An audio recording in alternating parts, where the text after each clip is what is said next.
कभी कभी इंसान दुनिया को देखकर एक सवाल करता है, आखिर ऐसा क्यों लगता है कि पूरी दुनिया मुसलमानों के खिलाफ खड़ी है? क्यों हर तरफ संघर्ष है? कहीं जंग, कहीं जुल्म, कहीं खून, कहीं बेबसी। गाजा के मलबों में दबे बच्चे, फिलिस्तीन की टूटी मस्जिदें, सीरिया के उजड़े शहर, म्यांमार के जले हुए गांव, इन सब को देखकर दिल पूछता है, क्या ये सब अचानक हो रहा है या फिर ये वही है जिसकी खबर रसूलुल्लाह सल्लल्लाहु अलैहि वसल्लम ने 1400 साल पहले दे दी थी। हदीस की भविष्यवाणी नबी करीम सल्लल्लाहु अलैहि वसल्लम ने फरमाया, एक वक्त ऐसा आएगा जब दुनिया की कौमें तुम पर ऐसे टूट पड़ेंगी जैसे लोग खाने की मेज पर रखे खाने पर टूट पड़ते हैं। जरा इस मिसाल को समझिए।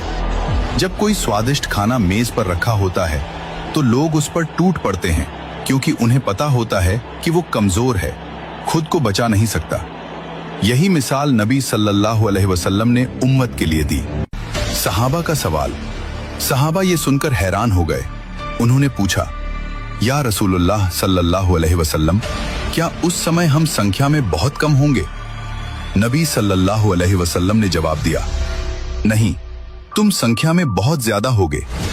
आज दुनिया में मुसलमानों की तादाद करीब 2 अरब है, यानी हर 4 में से 1 इंसान मुसलमान है।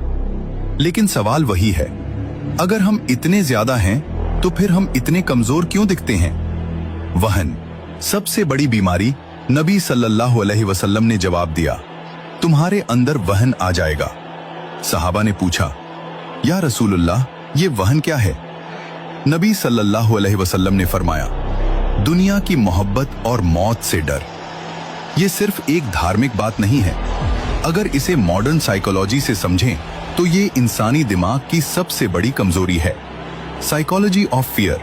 जब इंसान को अपनी दुनिया से बहुत ज्यादा मोहब्बत हो जाती है तो उसके दिमाग में एक डर पैदा हो जाता है।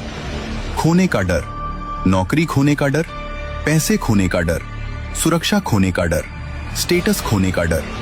साइकोलॉजी कहती है, जब इंसान के अंदर फियर ऑफ लॉस बहुत बढ़ जाता है तो वो सच के लिए खड़ा होना छोड़ देता है। वो सिर्फ अपनी दुनिया बचाने में लग जाता है। और यही वो चीज है जिसे नबी सल्लल्लाहु अलैहि वसल्लम ने वहन कहा।